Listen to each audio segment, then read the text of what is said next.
అందరికీ నమస్కారం. పొత్తూరి విజయలక్ష్మి గారి మరో మంచి కథ. కథ పేరు 'భ్రమరాంబక్కయ్య'. మా ఊళ్ళో బావుల్లో ఉప్పు నీళ్ళు వాడకానికి పనికి వచ్చినా, వంటకి, తాగటానికి పనికి వచ్చేవి కాదు. ఊరి చివరన ఒక మంచినీళ్ల బావి ఉండేది. ఊరి వారందరూ అక్కడి నుండే నీళ్లు తెచ్చుకోవాలి. మా ఊళ్ళో ఒక ఆవిడ ఉండేది. ఆవిడ పేరే భ్రమరాంబ. ఏకాకి, ఎవ్వరూ లేరు. మా ఊళ్ళో అందరూ భ్రమరాంబక్కయ్య అని పిలిచేవాళ్ళు. అలా కాకుండా వేరేగా పిలిస్తే ఆవిడకి చాలా కోపం వచ్చేది. ఆవిడ వయసెంతో ఆవిడకే తెలియదు. 80 పైమాటే అని పెద్దవాళ్ళు ఉజ్జాయింపుగా చెప్పేవాళ్ళు. సన్నగా, బక్కపల్చగా, గట్టిగా గాలి వీస్తే కొట్టుకుపోయేట్టు ఉండేది. ఓపిక లేని పెద్దవాళ్ళకి మంచినీళ్ల బావి నుంచి మంచినీళ్లు తెచ్చిపోయటం ఆవిడ అసలు వృత్తి. అది కాక ఎవరికి ఏ అవసరం వచ్చినా చేతుల్లో పని అందుకోవడం ఆవిడ ప్రవృత్తి.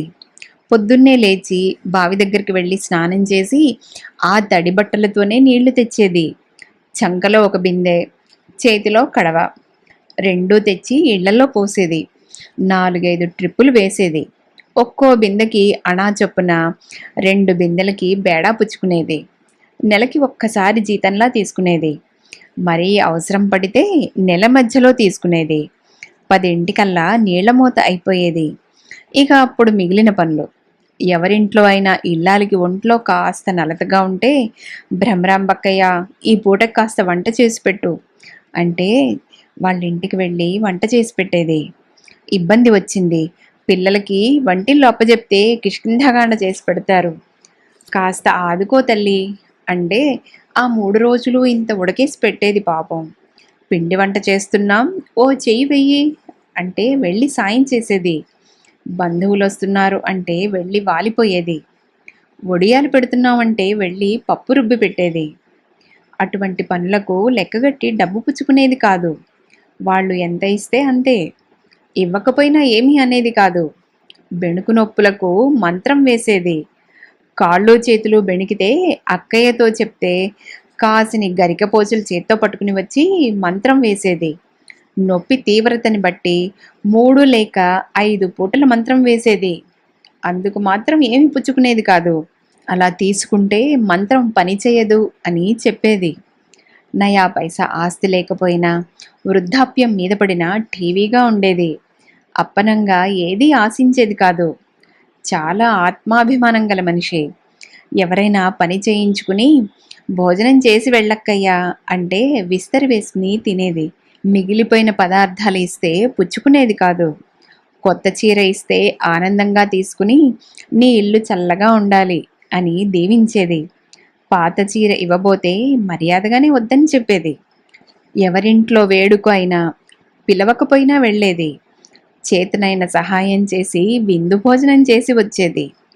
మండుటెండలో అయినా, వణికించే చలిలోనైనా, జోరిన వాన కురుస్తున్నా, చంకన ఒక బిందె, చేతిలో కడవ పట్టుకుని నీళ్లు మోసే ఆవిడ్ని చూసి, ఈవిడ శరీరాన్ని ఏదో ప్రత్యేకమైన పదార్థంతో తయారు చేశాడు ఆ దేవుడు అనుకునేవాళ్ళు ఊళ్ళో వాళ్ళందరూ. వయసు మీద పడ్డాక, నీకెందుకమ్మా ఈ పని, ఇక మానేయ్, ఈ ఊళ్ళో నీకు గుప్పెడు మెతుకులు దొరకవా, విశ్రాంతిగా ఉండు అని తాతయ్య గారంటే కళ్ళనీళ్లు పెట్టుకుంది. ఏ జన్మలో ఏ పాపం చేశానో ఇటువంటి రాత నా మొహాన రాశాడు ఆ దేవుడు. ఇంకా ఈ జన్మలో కూడా ఇతరులను ఇబ్బంది పెట్టడం ఎందుకు నాయనా? ముందు వెనక ఎవరూ లేని నాకు ఆశ్రయం ఇచ్చింది ఈ ఊరు. నాకు ఇంకా శక్తి ఉడిగిపోలేదు. జరిగినంత కాలం జరుగుతుంది, జరగని నాడు మీకు ఎలాగూ తప్పదు. ఈ ఊరికి నేను రుణపడి ఉన్నానో, ఊరే నాకు రుణపడి ఉందో కాలమే నిర్ణయిస్తుంది అన్నది. ఆ వేళ ఎవరింటికో బంధువులు వస్తే వాళ్ళని చూసి మంచినీళ్లు కావాలేమోనని బావి దగ్గరికి వెళ్ళి నీళ్లు తోడుకుని వాళ్ళ ఇంటికి వెళ్ళింది. ఆ ఇల్లాలి మొహం చాటంతయింది.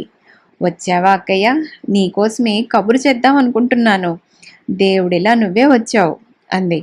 బండిలో వస్తూ ఉంటే చూశాను, అందుకే నీళ్లు తీసుకొచ్చాను. వంట అయిందా, ఓ చెయ్యి వేయమంటావా అని అడిగి కూర తరిగి ఇచ్చింది.